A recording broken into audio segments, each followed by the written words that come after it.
What is good? What is good? Welcome back to the Chill Taste Podcast. I'm your host, Darian Harris, and I have a familiar face with me as a special guest for those who know about this gentleman, man. He is the face of young media, in my opinion. I give him his flowers anytime I get on the timeline and stuff like that. I've already talked to him behind the scenes a little bit about, how much of an inspiration he is to the young podcasters out there trying to get their grind on. But I have the Joel Moran, host of the Pick a Side podcast and the Joel Moran Show, man. How you doing this afternoon? I'm doing great. We're fresh off the NBA season opener. I appreciate you, giving me my flowers. Mm-hmm. Definitely is nice having some positivity here and then because a lot of the stuff within media is very negative. It's Mm-hmm. very overreactionary with the comments, but it's been a great journey for me, and I'm glad that I'm in my position now. I'm very fortunate to be in this position. Yeah, man. I think a lot of people out there try to try to dog you a little bit before you takes, you know what I'm saying? But you're putting on a personality, you know what I'm saying? Like you're trying to appeal to others, trying to sell yourself as, you know what I'm saying, the media and be, catchy and also have those hot takes. But man, I think you do a phenomenal job, man. Like I said, I really look for you guys as inspiration, man. It's big time for real. And I think a big part of just embracing yourself is just understanding that whatever you say, people are gonna think you're wrong. And it's funny because some of my hottest takes are takes that in the moment everybody thought was the worst take ever. Mm-hmm. And then a week later, it turns out to be correct. Like I remember the Chiefs and Eagles when they were matching up in the Super Bowl.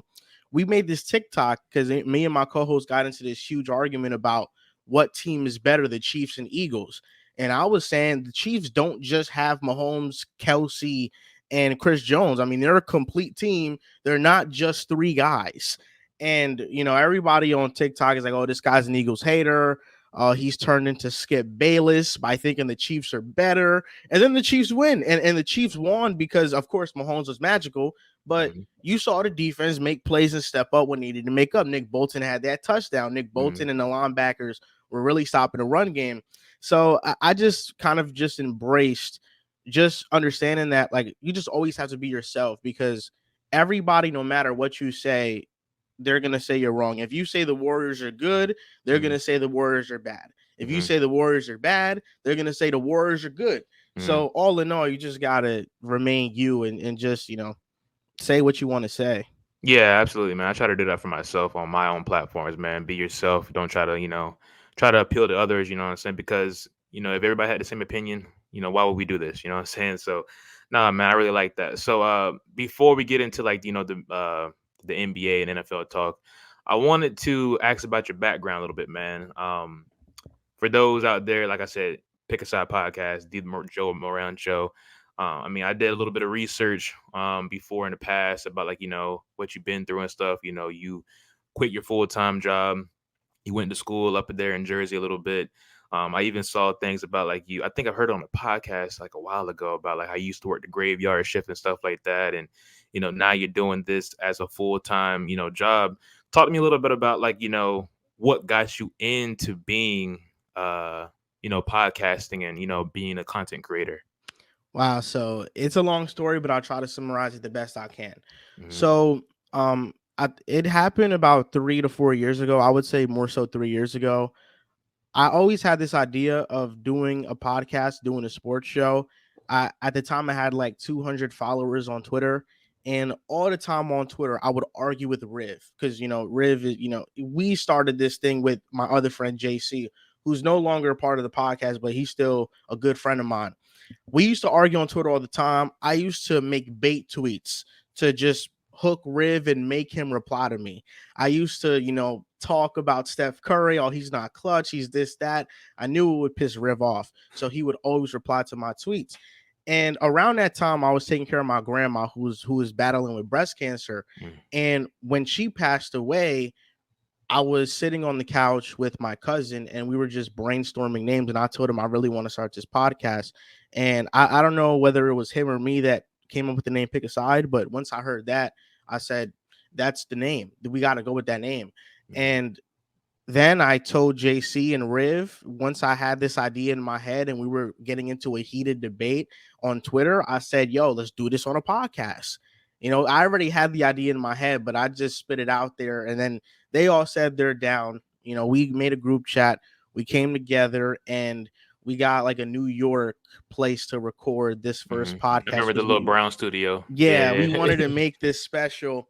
But JC and River were always like friends of mine growing up. I knew them growing up because we're all from Hackensack, New Jersey. So we did this first episode of the podcast, and we were commuting to New York for like 2, 3 more of those episodes until we got into this little beef with the guy there because the audio wasn't coming out good and the Mhm. video wasn't coming out good.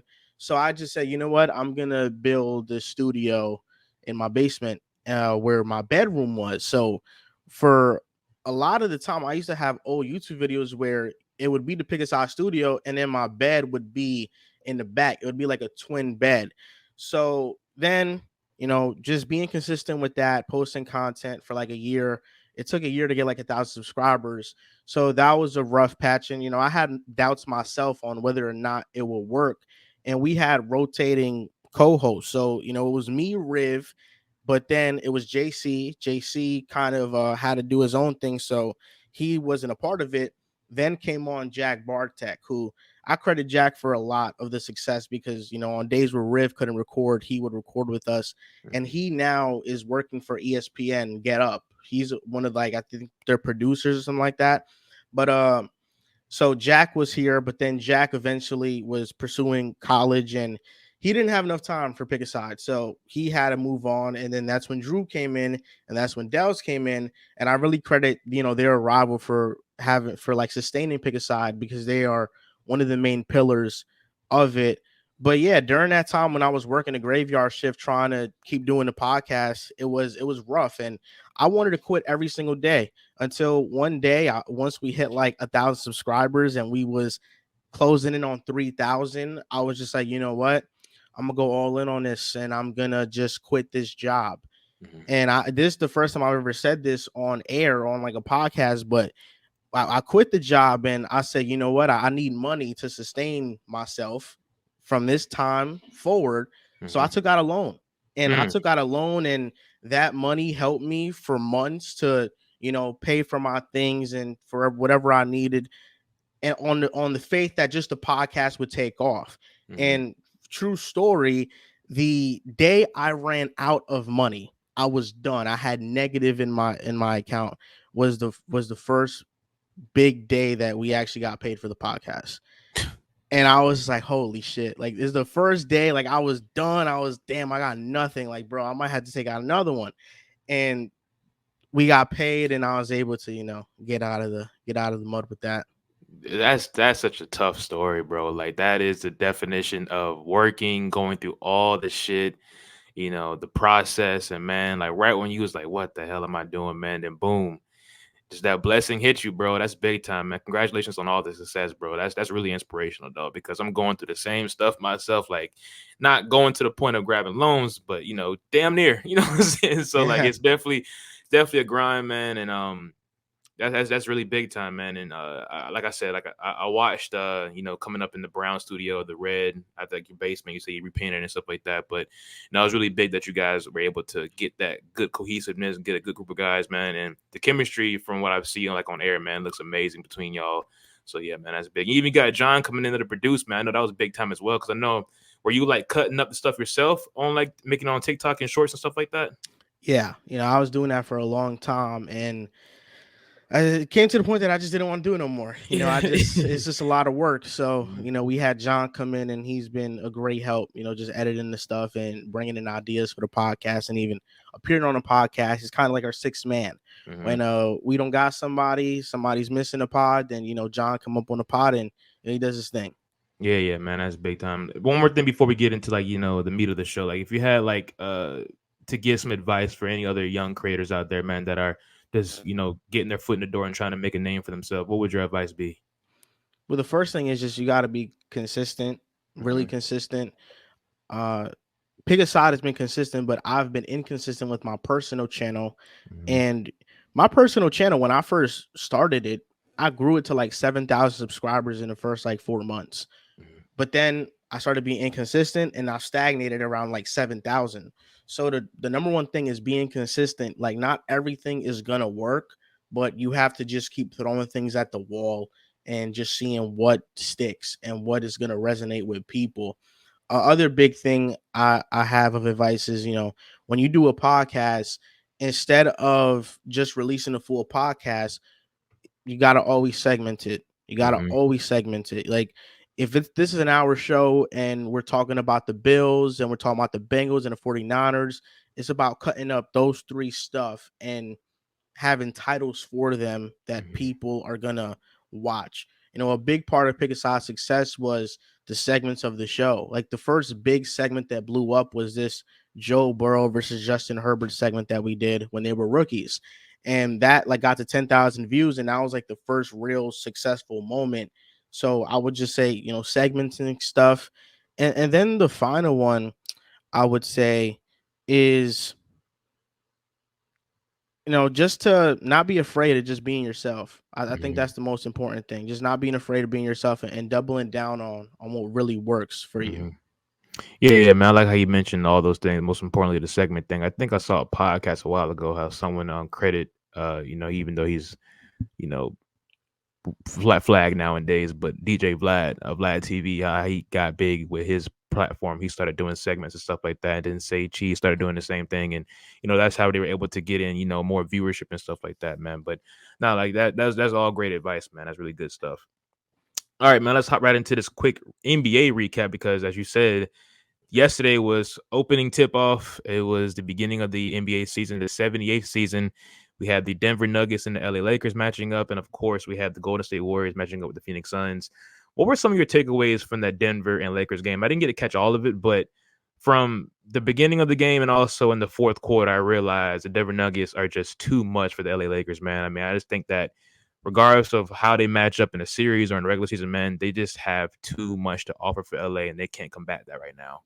I agree with that. I think the Nuggets are the best team in the NBA, and it's because they have the best player in the world in Nikola Jokic, and everybody around him works so well around him, and they've been together for so long that it's almost second nature. They always know where they're going to be on each spot of the court, and I think that's important when building a team.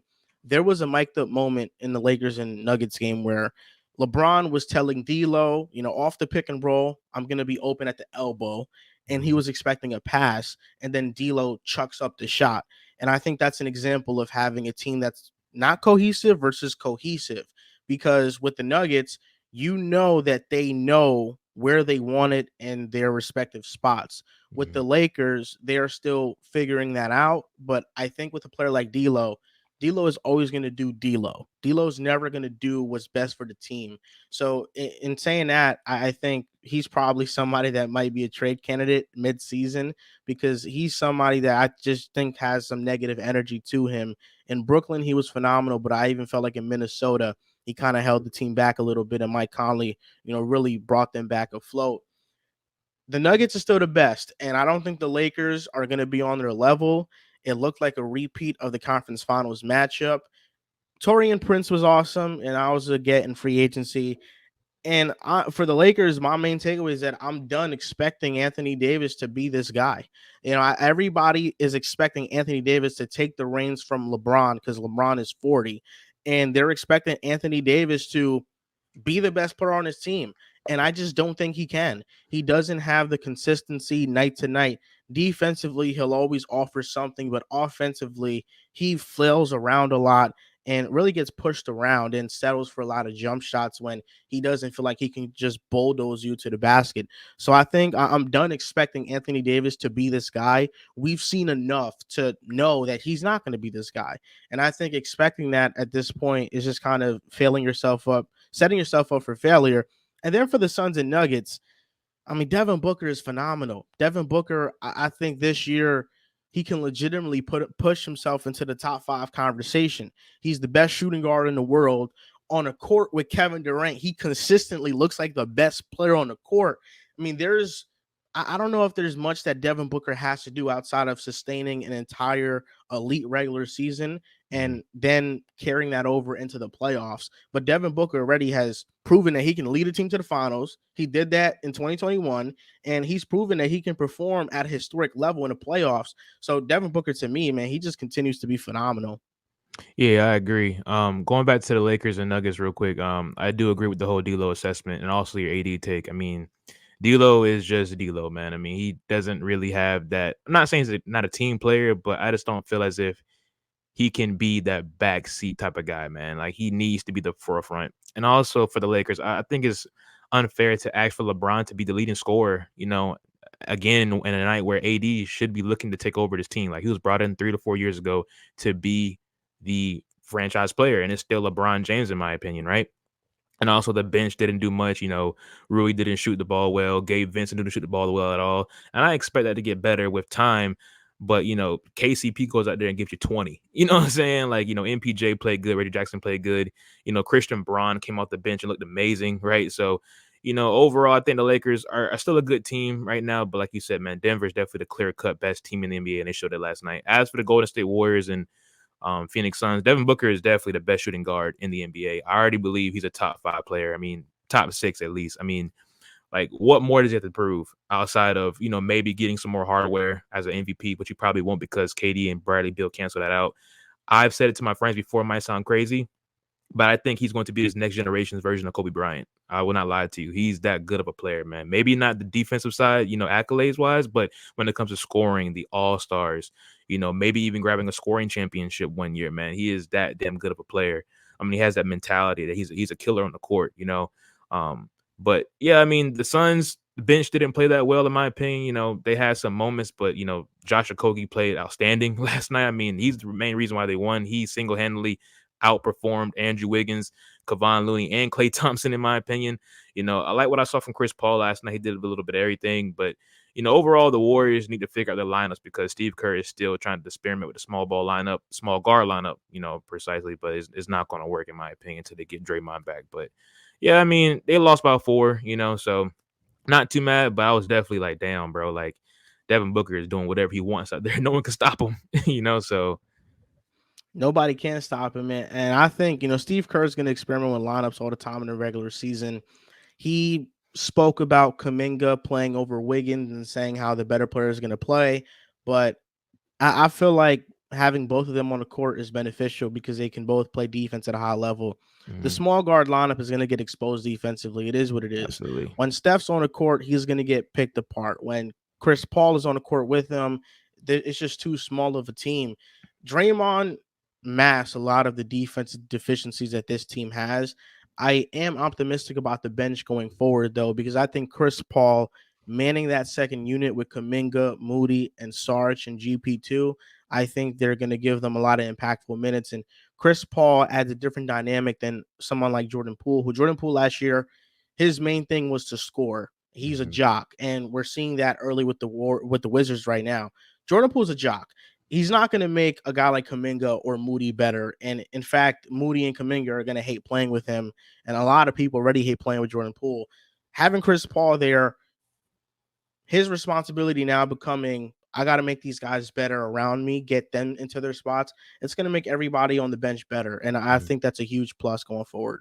Yeah, I agree. Before we move on to the NFL slate, we have, of course, more games tonight. We have the Boston Knicks, Dallas Spurs. Victor Wembanyama making his debut. Any other games you have an eye on tonight outside of your Knicks and Victor playing? Tonight, I don't have my on any game because we're recording the podcast today. I Okay. gotta lock in. We was gonna do it Monday, and I was hoping we did do it Monday because I was trying to catch a season opener and watch today and not have nothing disturb it. But Hmm. I definitely am gonna watch the Spurs and Mavs once we're done and Hmm. see how that game goes. I might keep up with the Knicks and Celtics here and there, but yeah, right now, as much as I love the NBA, I'm really locked in to football right now. I agree. And the NBA, the first games of the season, they always are a little bit overhyped. I Mhm. remember 2 years ago when the Knicks beat the Celtics, first game of the season, and then we had the viral side talk moment of Knicks fans just going crazy. And then we missed the playoffs that year. We was garbage that year. Yeah. So for me, I don't take these first couple of games too seriously. Yeah, I agree. I don't take the NBA's history about till seriously till about Christmas time, man. That's when like real ball gets played, and of course post All Star. So, all right, man. Let's transition to the NFL, man. NFL Week 7 was a doozy in my opinion. I thought a lot of games that I predicted on were going to be pretty easy to pick did not happen that way, right? The Niners lost. Miami showed their ass. You know what I'm saying? They went out there and kind of disappointed us a little bit. We had what else? The Falcons grabbed the win unexpectedly. So anyway, like, real quick before we get into some of these topics, what was your takeaway from Week 7? I don't know what to make of the NFC. That's my Mm-hmm. biggest takeaway. The 49ers have lost 2 straight. The Eagles lost to the Jets, bounced back against Miami, but that performance to me wasn't that impressive. I thought the Eagles, they won, but a lot of calls went their way, and the game was much closer than the box score indicated. And then the Lions got blown out by the Oh yeah, Ravens. yeah. So My Ravens how are fans. they? Yeah, I'm just looking at the NFC and I'm thinking it's up for grabs. And of course, the Vikings beating the 49ers. I think the Vikings now can make a playoff push. And I think the Vikings this year are better than last year's 13-4 team. So if the Vikings get into the playoffs, I mean, I can see them upsetting a team like the Lions in the first round, in the first game of the playoffs. Like I can see that. I just think everything is up for grabs right now. You have the Eagles, 49ers, Lions, Cowboys. Those are like the top 4 for a lot of people. And I think at this point in time, you can't for sure say that one team can make it out and it's just going to be a cakewalk. I think the NFC is going to be much tougher this time around, and injuries are starting to pile up for every team. We saw the 49ers with Fred Warner, he went out. Trent Mhm. Williams didn't play. Debo didn't play in this game. The 49ers are a team that they are top heavy. And if they lose a star, it's very hard to replace that star.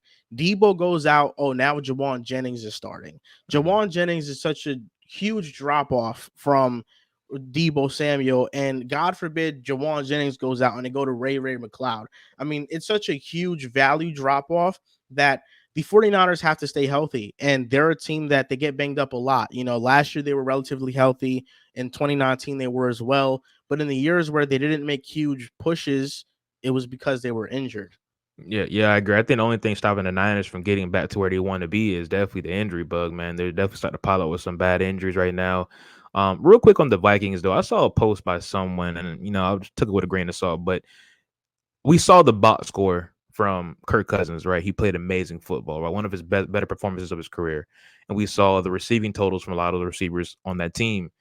Do you believe this offense is a lot more explosive with Justin Jefferson not being there as a collective No, unit? no. Mhm, They're better though than mhm, last year. Last year, through the first 8 weeks of the season before they traded for TJ Hawkinson, the offense was very vanilla and it was very inconsistent. They couldn't open up the playbook. When TJ Hawkinson got there, the offense became much better and mhm. it became consistent. It was a consistent top 10 unit. Now coming into this season, having Hawkinson with a full off season, and then bringing in Jordan Addison, who I think I don't care about the numbers of Adam Thielen. Jordan Addison's a better player. Absolutely. Jordan Addison being there and now giving them another threat, it has really opened up this pass game to where Justin Jefferson can be out. But the fact that they have TJ Hawkinson and they still have a receiver who can win one-on-ones on the outside, the drop-off isn't going to be dramatic. Versus the Bears, they didn't play a great offensive game, and Mhm. versus the 49ers, they did. So right now we have a 2-game sample size of where they were average and when they were great. So it's now up to this upcoming week versus the Packers to see if they can sustain that. But the Vikings, to me, a big reason why their offense can not drop off a cliff without Jefferson is the addition of Hawkinson and just having him there. Yeah, and I agree. I'm not going to sit up here and say the Vikings can be a playoff team because, like I said, it's only been a 2 game sample size, and we don't know. They might go out there next week against whoever they play. I forgot. I don't know right now, but they might get embarrassed or they might just lose. And you're just like, okay, well, this team needs to make some trades, right? Because they need to start building for the future. But we'll see when it comes with that. So you named your top contenders, of course, in the NFC. You said the Niners, Lions, Eagles, Cowboys, and who would be your fifth team? The Seahawks. Seahawks. Okay. All right. So we already talked about that. So what about the AFC? Because we have the Chiefs, who are arguably the best team in football right now. Still, we have the Dolphins, the Ravens, my Jaguars. How would you rank the top contenders in the AFC right now? I have a tier list. I have 5 tiers in the AFC and the NFC. But for the AFC, tier one is the Chiefs, and they're the only team in tier one. And until they get dethroned, I'm not going to take them out. And I think now that their defense is elite and the offense is only going to get better, I mean, this team I think it should be favored to go back to the Super Bowl. Tier one is the Chiefs. Tier two, I have only 2 teams in there. Actually, 3 teams: the Ravens, the Jaguars, and the Dolphins.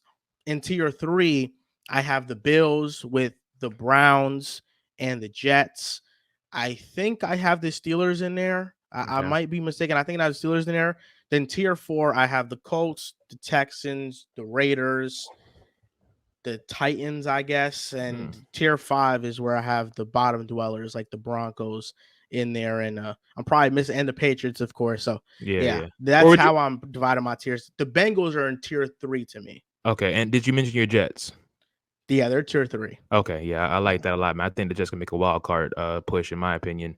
But speaking of the contenders, you mentioned Miami, and so far this season, they have yet to be a team at or above 500. Are you worried about them right now as a contender to be an AFC Championship team at least, or a conference championship in the game? I'm definitely worried about them because they haven't beaten any opponent worthwhile. This year they're 0-2 against teams that are 500, and they've beaten up on really bad teams. And last year it was kind of the same. They beat up on bad teams and they run into their toughest stretch of schedule of games. They lose to the 49ers, they lose to the Bills, they lose to the Chargers, and in all those games Tua didn't play well. And then versus the Packers, I guess that's the game that people just ignore because it was a game that Tua got concussed. And I don't mean to be an asshole, but I've seen a lot of quarterbacks take sacks where their head pounds off the turf, and we don't make excuses for them having a concussion if they play poorly after that. Mhm. Who's to say Tua had one or not? I know that he did have one, but I'm not sure that that is the reason why he played poorly after that. I think Mhm. that's an excuse. Tua, though, in those stretch of games was horrible. He was really, really bad. So Tua, whenever he's gone up against tougher defenses that makes him think more post snap, he hasn't been that good. So Mhm. I don't trust Tua. I don't trust the Dolphins much because their defense has been horrible. But with the defense, I at least hold out some hope because Vic Fangio's system can only be unlocked if they have a lockdown, shutdown corner, and they're going to get that back in Jalen Ramsey. So the Mhm. fact they're getting Jalen Ramsey back, I think this could be a tale of two halves for this Dolphins defense. But this Dolphins offense, for how explosive it is against bottom dwelling teams, whenever they face the top notch competition, they fall off. Yes.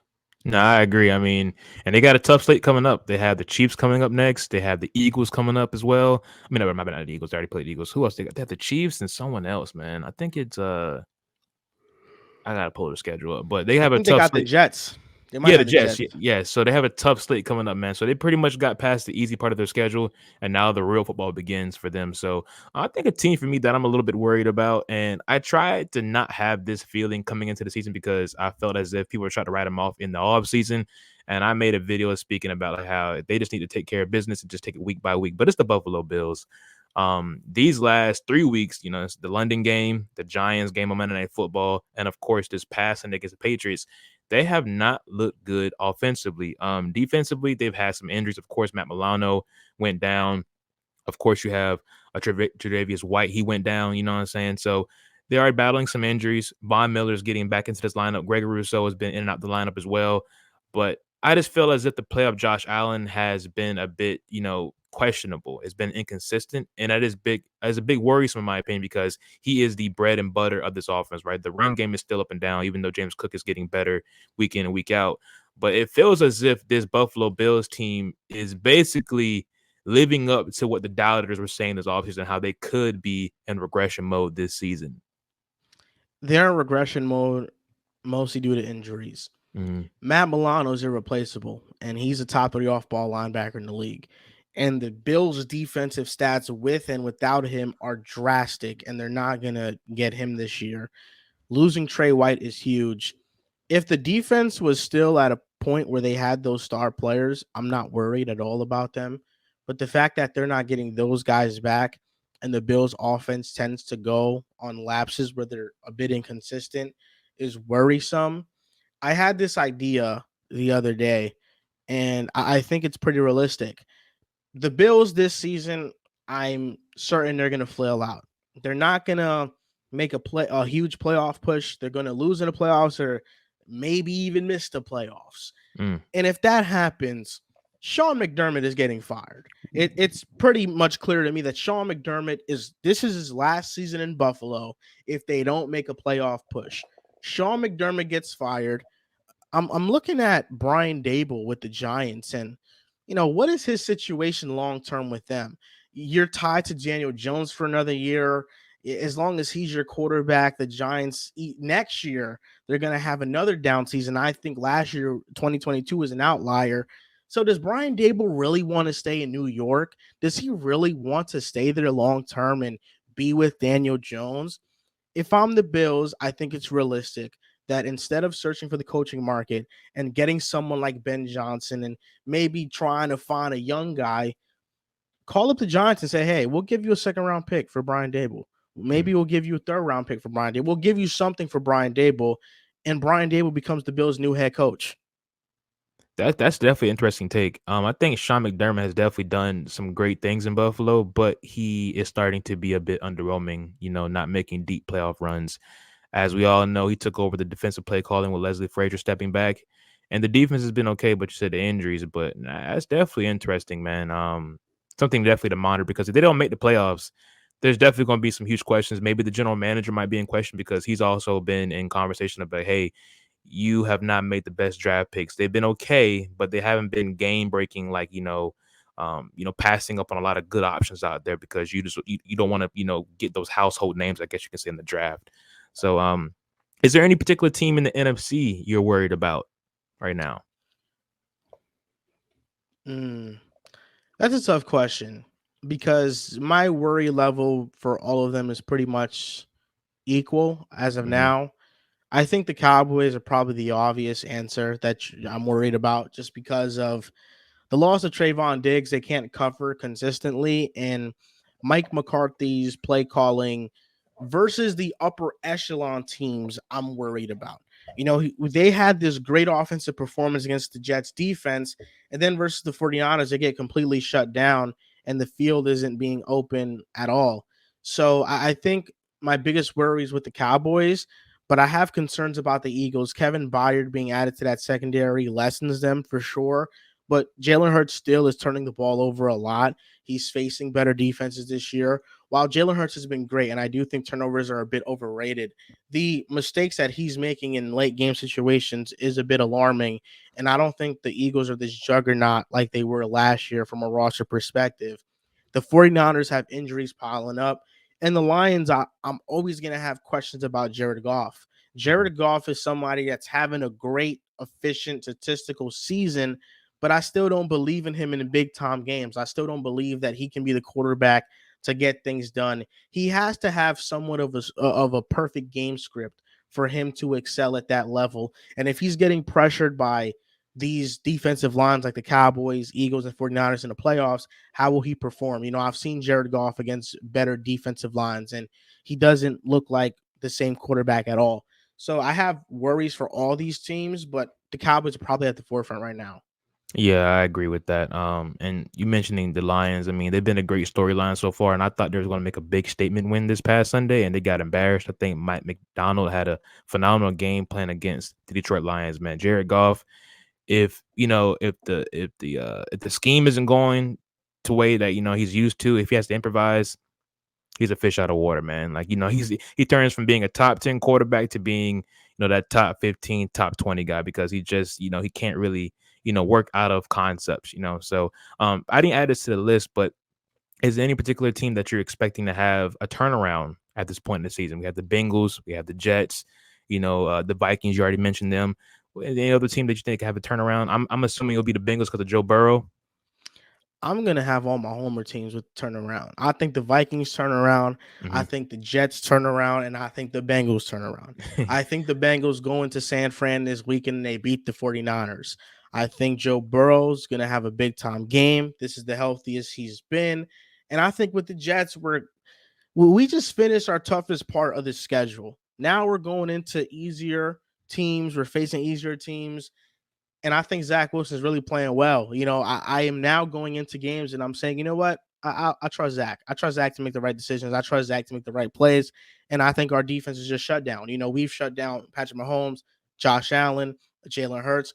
We didn't shut down Dak Prescott. People don't talk about that enough. And Dak Prescott doesn't get his credit. But that's the only one. That's the only quarterback in offense we haven't shut down.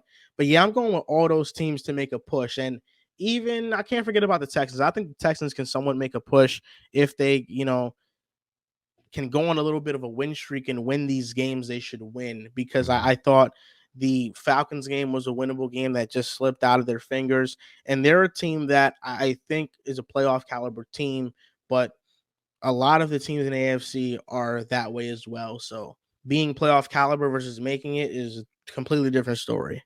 Yeah, if I had to just circle a team, I'd definitely say the New York Jets as well. I've made a statement before about like how I think Zach Wilson and your OC slipped my mind. Goodness Nathaniel gracious. Hackett. Nathaniel Hackett, yes. Nathaniel Hackett's a former Jaguars OC.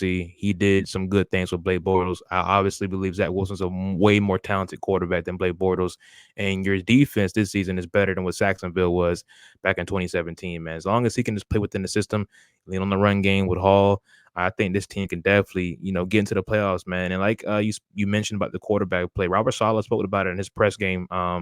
After the Eagles win, he said we pretty much embarrassed every quarterback we faced this year, and it's been true, man. They've been doing a hell of a job defensively, and I really think I don't know how the true and this is about like Aaron Rodgers possibly coming back this season. I think that's pretty far fetched still, but no, I really think this team can make it to the playoffs. I But think so too. And I think Aaron Rodgers comes back. bro, I mean, I know you're more plugged in with Jets, rumors and stuff like that, but how is that even possible? Like, what are they saying that he's going through right now? He had this surgery where it's called a speed bridge repair, where the Achilles it basically repairs much quicker. It's the same one that Cam Akers got, and Cam Akers came back in like 6 months. Okay, Um, Aaron Rodgers is pushing to come back like 2 months sooner, which would be like absurd. It'd be crazy. especially at his But age. yes, but that's his goal, and that's his goal. And if that's what he wants to do, that's what he wants to do. I'm not gonna say he's crazy for that. I mean, the worst thing that's gonna happen is that he gets re-injured and he just misses the season, and then he comes into next season healthy. That's really Yeah, the worst thing that happens. Maybe yeah. even worse. I'm probably underselling it, but I think I believe in what he's saying. I think he'll be back. Yeah, man, it's looking that way. He's already out the boot and stuff like that, and throwing on the field. So, but speaking about quarterbacks being inconsistent this year, we talked about Josh Allen and Jalen Hurts so far. I think the only one that's kind of been that clear cut guy, even though he's had some miscues in games as well, is Patrick Mahomes. But what do you make of that? You think that these offenses? I think I heard Dell's talk about on a podcast recently on the picker side that it could just be these new OCs, these new concepts. Just figuring itself out. And the defense could be catching up with these offenses nowadays. But what do you make of that? I think defenses have gotten much better. That's really kind of like the simple answer. I think defenses are just playing with more disguises. They're making quarterbacks think post snap, and you have to do that because versus guys like Mahomes, Burrow, Allen, Hurts, if you give them a look pre snap and they know what to do, they know what to target, they're going to pick your defense apart all game long, and that's what makes a DC like Mike McDonald so impressive. Is that everything he does is a disguise. And I know that a lot of people get into the narratives of things and, oh, Joe Burrow almost lost to the Ravens. He didn't have a great performance. Well, that's because Mike McDonald is one of the best defensive play callers in the league. And this guy makes everybody thinking Joe Burrow has been unable to have an awesome game versus Mike McDonald and his defense because of the way to disguise things, and now they're getting after the quarterback at a much better rate than they have in previous seasons without blitzing. So I think it's defenses now figuring out some of the schematics that have been popularized by offenses and figuring out how to stop those kinks. I also think that Mahomes just tends to take shots, and he's always been a quarterback that takes shots. And in some years they catch up to him, and in some years they don't. And in this year, He is throwing more interceptions, but he's always been a quarterback that is going to take chances. But the thing about him is that the positives outweigh the negatives drastically. And even with the turnovers, he is still top five in almost every quarterback stat. Yeah, yeah, he definitely is. And I asked that because we've seen guys like even Justin Herbert take a step back this year, right? I mean, last year was kind of like okay, his normal season so far in his career, and this year we're kind of seeing the same thing. I just felt as if we might have to go back to OG football, establishing a run game a lot more. You know what I'm saying? Rely on these running backs a lot more in these games. As you can see, some of the best offenses or the most consistent offenses in the NFL that are able to extend drives, according to statistics, have really good run games. You know what I'm saying? I think like the Jaguars are like, I want to say like they're top 10 in extending drives. I think the Jets are too. Of course, the Chiefs and stuff like that. And I want to say another team out there, but those teams are successful because they have solid run games to lean on. We saw the Chiefs last year; they really established, bringing in Isaiah Pacheco. They still have Jared McKinnon and stuff like that. So I think the run game, especially as we get into like the colder side of the schedule and the when it comes into weather, I think the run games will be more important and heading into playoffs for sure. Yeah, I Um, agree. It should be more important, but I'm really not a big advocate of run games. I'll be mm, honest. I'm a big advocate of airing it out. first down passing. I'm a big advocate of that. And an efficient run offense is 4 yards per carry. Every NFL offense has that measurable. If we can get 4 yards on a carry, that is an efficient play. That's an efficient run play. I think you can get 4 yards easier by passing the ball than you can by running the ball. So therefore, I love teams that are pass heavy that kind of use the run game as like a secondary option, something that keeps defenses on their toes. Where before in older football, it used to be we established a run to open up the pass game. Where now I just feel like the shift has been we're passing the ball to open up the run game. And a team that it worked for last year was the Bengals. The Bengals, after week 5, were a top 10 efficient running football team. And that was because they got a lot of too high looks with, defenses trying to take away the deep shots from the Bengals offense. They switched their game plan to a quick passing offense, and that allowed Joe Mixon to get lighter boxes. And he took advantage, and so did Samaje Perine. So I'm much more of an advocate for that than just running the football and like trying to like establish the run, because I think you can dig yourself into a hole if you run it on first and second down and you're getting a total of 4 yards, and now you make it a 3rd and 6 situation. Or even if you don't get yards on that, you're now making it a 3rd and long situation on an obvious passing down, and that's when it's hardest to pass the ball. Yeah, yeah, I can agree with that as well. I mean, we see the extension of the run games nowadays with bubble screens, quick passes, and stuff like that. And I mean, like you mentioned, man, I think we're going to have to just live with these quarterbacks just turning the ball over at more high efficient rate nowadays, man. I mean, if your quarterback is throwing around 13 to 14 interceptions, you would have hoped that he has about 27 to 30 touchdowns. You know what I'm saying? So at this point, but before we get into the NFL Week 8 preview, we have the trade deadline coming up, and we already had a big time trade of Kevin Byard being sent to the Philadelphia Eagles in exchange for draft picks and Terrell Edmonds. We've heard rumors about Daniil Hunter being on the block, Derrick Henry being on the block. Some more information came out today that the Panthers aren't making Brian Burns available. Saquon Barkley was told by Brian Dable he's not going to be traded. Right? We've seen teams make offers for Montez Sweat. So, if you had to say any teams out there that should be trading for any specific players, or a player that should be traded, or a team that should be buying or selling during this trade deadline, who would you name, players or teams? The Broncos need to be sellers. Mm-hmm. The Titans need to be sellers. I think the Broncos, they trade Jerry Judy. I think that's the obvious one. And I think he goes to Carolina. For the Titans, they can trade Derrick Henry, maybe. They can trade DeAndre Hopkins if they really want to. They can trade Ryan Tannehill. I think it's time for them to just go into a full reset and just try to get a top pick and maybe get a Drake May in this draft. I think they're pretty much done. Their window is pretty much closed with this team. And in terms of buyers, I think the Cowboys need to get another receiver. If you look at separation charts by receivers, CD Lamb is a bit above, he's like above average. And then Brandon Cooks and Gallup are all the way at the bottom. they need to get another separator on this team. And I don't know if Hunter Renfro still has it or not, because the way McDaniels has not been using him is kind of alarming. But Hunter Renfro was one of the better slots in the league. And I think if the Cowboys can get Hunter Renfro and they give Dak Prescott a security blanket like he had with Cole Beasley a couple years back, that would be huge for their offense. I think a lot of teams need secondary help. The Lions need an improved secondary. They need a cornerback. So do the Cowboys. The Dolphins could use one just in case one of their guys gets hurt. And I think the Ravens need to add a pass rusher. Mm. And the perfect guy for them is Chase Young. I think Chase Young going to Baltimore can really make things dangerous for the pass rush. Yeah, I agree. I like the Dallas takeaway. They definitely need to add another receiver in that room.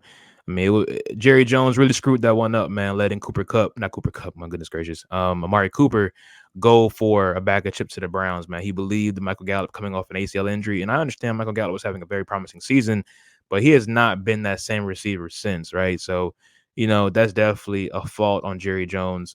I was also looking at Buffalo, man. I would like for them to grab another receiver. I feel like they've still yet to find that legitimacy as a wide receiver three. I want to say somebody got hurt in their lineup. I don't know if it was Dawson Knox, but they said that Dalton Kincaid could have a bigger role as the season gets going, or continues.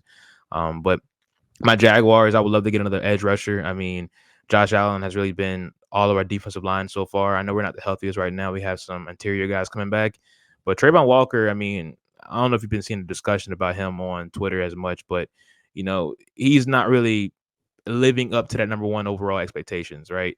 Aiden Hutchinson has definitely been the clear cut better edge rusher so far in their careers, and Trayvon's has been excellent when it comes to creating pressures, but he's not getting out to the quarterback, right? I mean, he's a solid run stopper, but it looks as if he needs to play more inside as a defensive lineman, and you're not drafted, number one to be an inside, defensive line. So I would like for us to grab an edge rusher. Danielle Hunter seems to be out the question right now, but maybe someone like Carl Lawson, right? He's kind of got buried into that Jets depth chart behind, Bryce Huff, Will McDonald, Jermaine Johnson. So I would love for my Jazz to get an edge rusher. But, outside of that, I mean, I would say Miami might need another corner, but you have Jalen Ramsey coming in here soon. So I think every other team is going to be pretty content. I just don't know where someone like Derrick Henry could possibly go, man. I really don't. I know he's on the trade block, but he has a huge contract. He's getting older.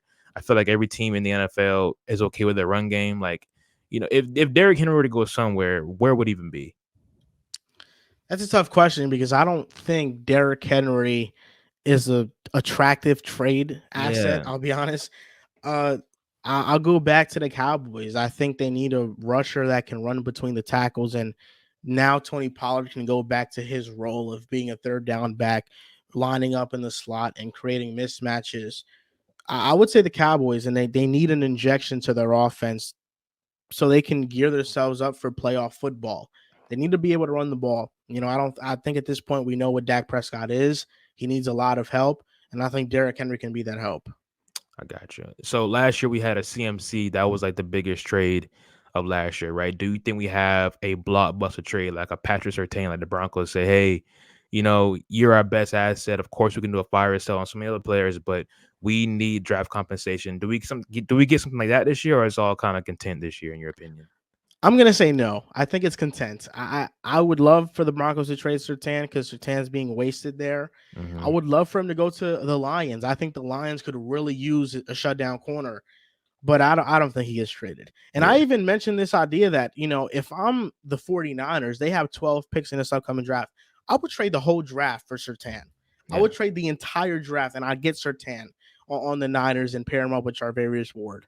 yeah. Because it seems as if the Niners haven't been really doing that good in the draft these last few years, man. They've kind of just been like, hey, we're just going to spend big in the trade market and free agency. But, outside of picking up Brock Purdy, I can't think of any, legitimate guys that got in the last like 3 years. So, but anyways, man, let's get into this week 8 preview. I have 4 games right here. And I'm going to begin with the Bengals and Niners. You talked about that already. It's in San Fran. This is a big game for both teams, right? Because the Niners are currently on a 2-game skid. This is their first time losing back-to-back since like week 6 of last year, if I'm not mistaken. Brock Purdy's been okay, but like you mentioned before the podcast started, he has definitely come back down to earth. This Bengals defense has been pretty solid this year. Their offense is getting better. And as for the Niners, I think their defense has been a little shaky these last few weeks. I don't know if you saw the presser with Nick Bosa, but they asked about him when it comes to generating sacks this year. And he said that it's a different scheme than what D'Amico Ryans was running a bit, right? Last few seasons, they've been able to just rush four, but now they're sending in a bunch of different blitz concepts and they're getting picked apart. PJ Walker kind of lit them up. Kirk Cousins did his damage. So, this is a very intriguing matchup. So how do you feel about it entering this game? You mentioned it's a must win for both teams. The Niners coming off a 2-game losing streak. I will say this. For the 49ers, the path to winning is much easier just because they have a better team. The path to winning is getting home on Burrow, which is possible with the Bengals offensive line, and not giving him any time to throw. If that happens, I think the 49ers can kind of cruise to this victory. But off the bye week, I'm expecting the Bengals to have better offensive concepts. I'm expecting Burrow to be healthier, and if he is rushed, to be able to move out the pocket and create throws and create plays down the field. And I trust Lou and Arumo. I know the Bengals' defensive numbers don't look outstanding, but from what the film says and from what their big time wins show us, the Bengals defense is still very capable. Their two wins on the season that have been impressive have been the Rams and have been the Seahawks. In both of those games, it's been the defense that showed up in a big way. Versus the Rams, they shut down Stafford and Puka Nacua, who at that point was on a historic run and still kind of is. And versus the Seahawks, Seattle had back-to-back chances in the red zone to score, and the Bengals stopped them all 8 times because they had 4 downs total on each of those drives that they were trying to score on in the red zone, and the Bengals stopped them. Cam Taylor-Britt is really coming into his own. Dax Hill is playing amazing. He's playing downhill. This defensive line is a bit inconsistent, but Lou Anarumo is one of the better defensive game planners in the league, and I think the last 2 weeks that we've seen from the 49ers is probably giving him some more knowledge on how to guard this Niners offense. If Debo doesn't play again, if Trent Williams doesn't play again, I think the Bengals definitely will win. And I think this would be a statement game for the Bengals. And it's 2 tough games for them, Mhm. 49ers and then the Bills. If Mhm. they can win both, now the Bengals start to enter the discussion of they're back. Yeah, They're yeah, back. they're back and they're going to be competing for the AFC North for sure with the Ravens. Now I agree with everything you said, man. It's definitely a big, big game for both teams. And also for the Niners, man. Like, I think it's only 2 games, right? And there's been some weird ways that they lost, right? They've all been close and they have been banged up, but losses can pile up. You know what I'm saying? And confidence can get ruined. Brock Purdy has been one of the most confident quarterbacks in the NFL this last year and a half, right? I don't know because, like I said, he didn't play bad in that Vikings matchup, but those picks, especially that last one, I'm not sure. You know what I'm saying? What was really running through his head? But I feel like you want to get on his winning streak again because you don't want your confidence shot because he's at the end of the day he is still a very young quarterback in this league, right? So I really agree with all that what you said. Moving on to the next matchup, we have the Jaguars and Steelers. As a Jaguars fan, I'm pumped for this game. All right, I feel like my Jags have not been getting enough respect these last few weeks. I think it's been kind of quite of a turnaround this week in particular. But after that Thursday night football game, man, a lot of people were saying the Jaguars were one of the most fraudulent 5-win teams in the NFL. Fast forward to Sunday and Monday, a lot of the favorite teams out there lost. So Steelers, they've been really good. Well, I would have said they've been good, but they've been figuring out how to win, right? Mike Tomlin, that's the recipe these last few years, right? Is figuring out at the end of the day. And they did that with a Kenny Pickett, game-winning drive, right? So but then to this matchup, Steelers and Jags has been a really back and forth game these last few years when they matched up. But how do you feel about this game before I give my take on it? Man, if the Jaguars are fraudulent or not, I think really comes down to just the offense not living up to the expectation we had for it in the offseason. I still think Calvin Ridley is the best receiver on this team. I know Christian Kirk is having the better performances and numbers, but when it comes down to it, when you need a play, it's gonna go to Ridley. Mm-hmm. Like 90% of the time, and I think he's finding his groove back again, and he's in for a big time performance soon. I don't know when it's coming, but I think he's in for a big time one. The problem with the Jaguars is that outside of Josh Allen, you can't generate pressure.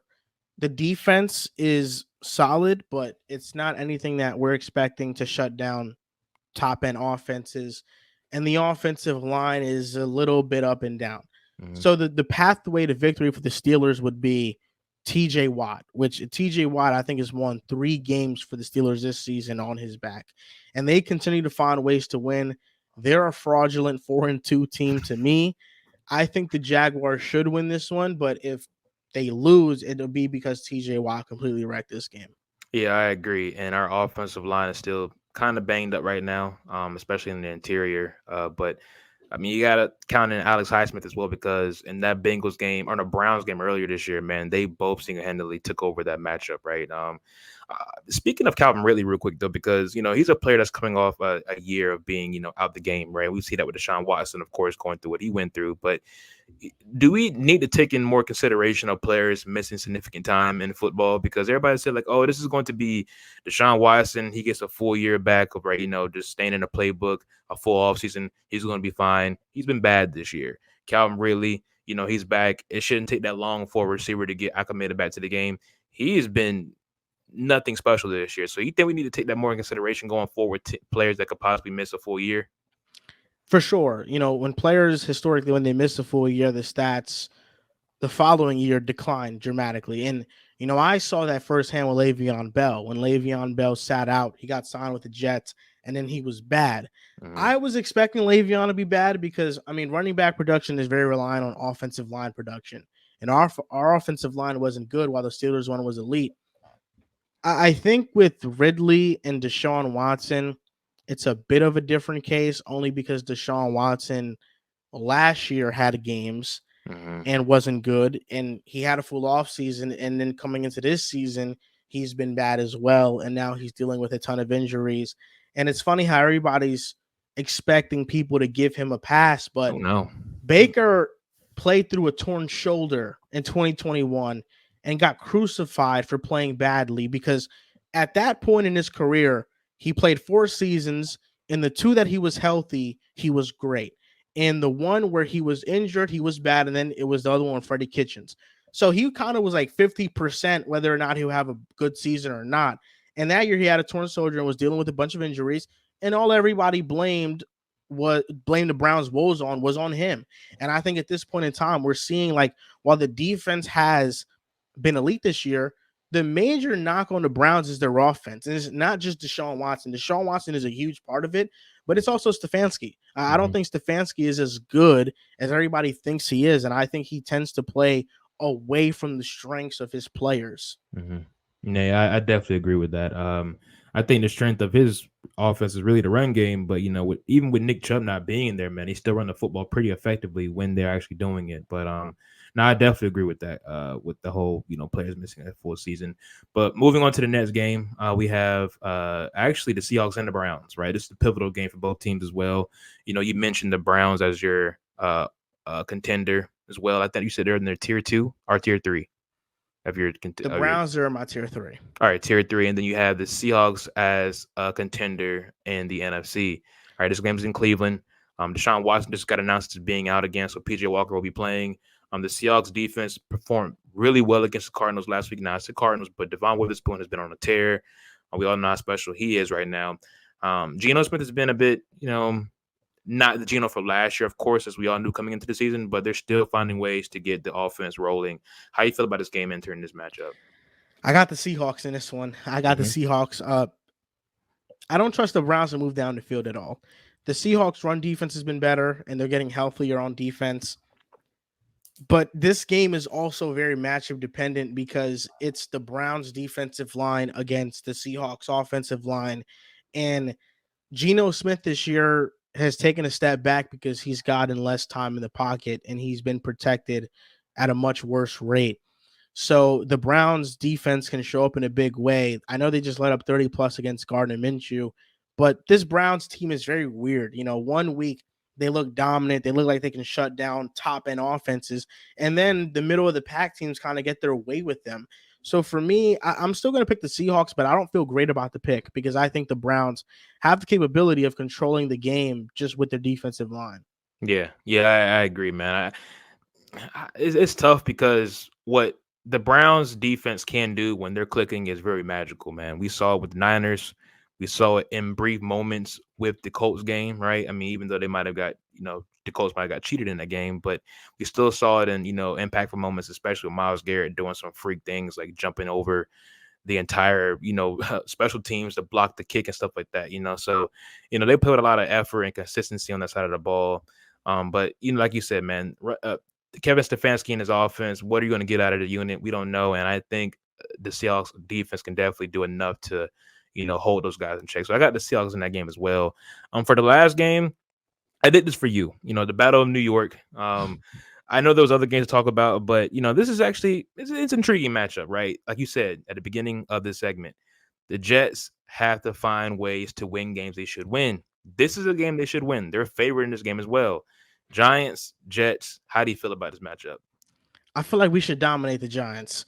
I feel like we should shut them down. They shouldn't score on us. And Zach Wilson, the only worry is that Mark I'm forgetting this dude's name. Mark Wendell. Mark Wendell. He loves to blitz a lot. And Zach Wilson is not great under pressure, is not great when he's blitzed. So this is a game that we have to run the ball. We have to establish it. Brees Hall has to have a good day. And this is a test for Zach. Let's see how much you've grown in an area that has been of weakness for a couple years now. So this is a big game for Zach, but I think our defense controls this one, and it'll be the main reason why we win this one. I agree. I agree. Um, I have the Jets winning as well. Like you said, this should be a game they should, at least put up 28 points, right? It should be one of those fun days for the Jets offense. Garrett Wilson has been really good so far this year, even with the inconsistency at quarterback. The defense has been flying around. I don't expect Tyrod Taylor to light this unit up, even though he's been a better down the field thrower than Daniel Jones so far this season. Mhm. I don't expect, him to, have a day. I've been seeing like, these memes and stuff like Jalen Hyatt getting loose on Sauce Gardner, like what happened in the preseason and stuff like that. And, there's a back and forth banter with that. But now I got the Jets winning this game for sure. Are there any of the games you're looking at the schedule that, stand out to you? We have the Packers, Vikings. The Green Bay has been looking very bad these last few weeks, and this is a game where, the Vikings could definitely just, put that stranglehold of being a second place team in the NFC North. We have the Cowboys and Rams. Any other games stand out to you on this week 8 slate? The Cowboys and Rams are one that sticks out to me. I'm looking forward to see how Jordan Love plays with the against the Vikings. I feel like he's kind of been getting unfairly criticized, and I understand why, because he's held to the standard of Aaron Rodgers. That's really what it is. And a guy like Sam Howell, whenever people talk about him, it's he's showing a lot of flashes. He's really good. And what's the standard in Washington? The standard in Washington is not having a quarterback. So any glimpse of solid, competent quarterback play, they think this guy's the next franchise guy. With Mhm. the Packers, they've seen Favre, they've seen Aaron Rodgers. The standard is if you're not MVP, then you're not a good quarterback. So right now, Jordan Love is getting unfairly criticized. The Broncos game is the one that they're using to criticize him a lot, but I thought he played well in that game. The last two plays of the game weren't his best moments, but overall, he was making good decisions. He was protecting the football, and he gave the Packers a chance to win. If the Packers hold the Broncos offense to a 3-and-out to a turnover on downs, the Packers win the game. And Jordan Love still made plays to drive the Packers down the field. He got a scramble that got called back for holding, and then he was just launching shots because he kind of was pressing in that moment. But to me, I think Jordan Love, I think he plays well. I don't know if they beat the Vikings, but I'm kind of torn between that game because I think this could be one where the Vikings are coming off a high and they kind of come back down to earth with a loss against the Packers. Mhm. Yeah, it's always tough to predict these, divisional games. Like it's been back and forth these last few years a little bit. It seems like, but like I said at the beginning of this, we got into these takes about the Vikings. Man, this is a game they could definitely go out there and just let us down. Right? We're talking about they're the best three win team in the NFL. They're going to make a run, blase blase, but they can go out there and just say, hey, you know, they just show their ugly face again. So we'll see what happens. I think they can win this game. I think they will win this game because from what we've seen from Jordan Love these last few weeks has not been good. And I think you talked about it on your page on Twitter about how you said Mike LaFleur run some of the most pointless motion plays, at times because it's just, window dressing for no reason, so but yeah, man, that's all I have to say about the week 8 slate, man. Anything else? I'm good here. Yes, sir, man. Well, I thank you so much for getting on the podcast, man. This was definitely fun. I loved hearing your story, man. It's that, like I said, inspiration. I hope people can take that away from you instead of just looking at you as this Stephen A. Smith type of guy, man. There's some good qualities in, the young media, man. And like I said, you're definitely you and your guys, are definitely one of the faces, man. They're definitely inspiring to watch, man. So I really appreciate you for getting on the podcast today, man. Thank you. That means a lot to me. And anytime that you want me on, I'll be on. I enjoy your content. I enjoy your work, and you just got to be consistent. And I think that you got a lot of talent. I appreciate that, man. I appreciate that. Well, until next time, man. Thank y'all for tapping in with us. We'll catch y'all next time.